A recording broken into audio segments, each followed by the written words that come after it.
There's a verse in the Holy Quran that says, هَلْ يَسْتَوِي الَّذِينَ يَعْلَمُونَ وَالَّذِينَ لَا يَعْلَمُونَ إِنَّمَا يَتَذَكَّرُ أُولُو الْأَلْبَابِ.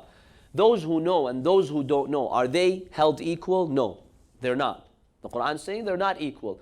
From what aspect they're not equal? Two aspects. One, when it comes to their status and reward. The status of the alim, and when we say alim, we don't mean official scholar, we mean the one who knows, who has knowledge of his deen, knowledge of Allah, knowledge of Quran. The one who has that knowledge cannot be equated to the one who doesn't, because the alim has a much, much higher status. As we mentioned tonight, the hadith says, one scholar, one alim, one person who knows, he can be better than 70,000 worshippers, 70,000 abids.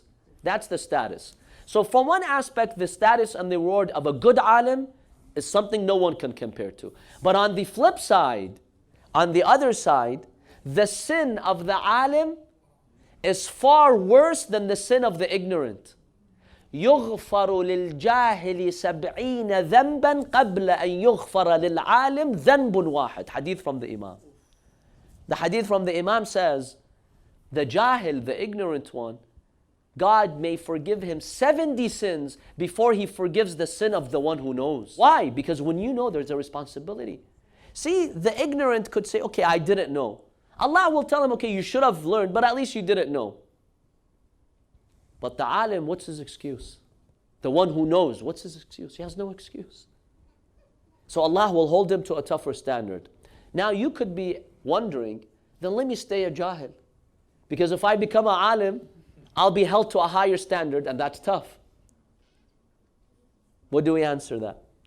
Also, the price of the alim is much higher. I have two answers for that. First of all, the higher levels can only be achieved through ilm. Don't deny yourself.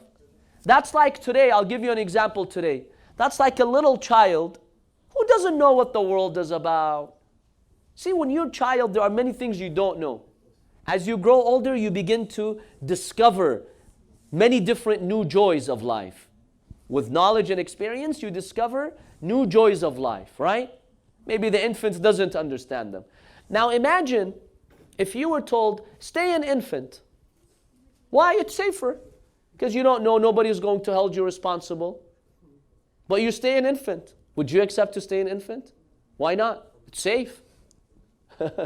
How come?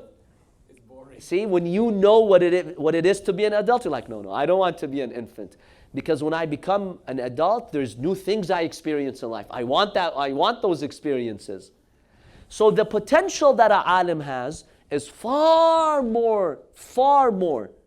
The hadith says on the Day of Judgment, some people will look at the higher levels of paradise and they see the mu'min, the alim, like you see the star from planet Earth. Can you imagine how far the star is? That's how far ilm can take you. It's not worth it to lose that. That's number one. Number two, there's two types of jahl.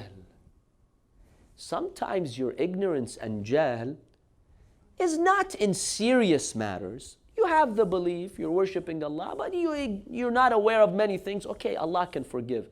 But sometimes jahl takes you to kufr and corruption and deviation. Sometimes when you don't know, you could lose the faith that you have and you die as a kafir, you're stuck. Ilm at least shows you the light, so you're on the right path. With jahl, you could end up on the wrong path. You could end up on the path of shirk, on the path of kufr, on the path of deviation. And then you're doomed. So don't say, no, it's safer for me to stay a jahil. No, not at all. It's always safer to have more knowledge. Because with jahl, you could even lose your faith.